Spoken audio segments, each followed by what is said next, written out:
আরে ভাই, নেতারা সমাজটাকে ছারখার করে দিল।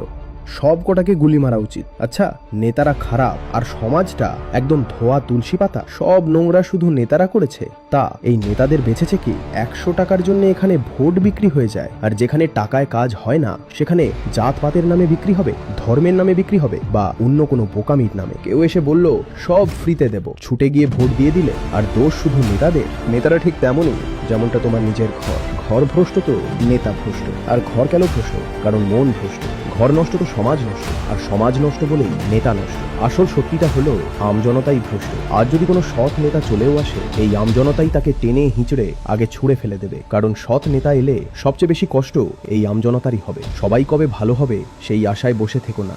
শুদ্ধতা আসলে একটা বিদ্রোহ, একটা বিপ্লব। সে অপেক্ষা করে না কখন বাকিরা সঠিক জীবনযাপন করবে, তারপর সেও সঠিক জীবনযাপন শুরু করবে।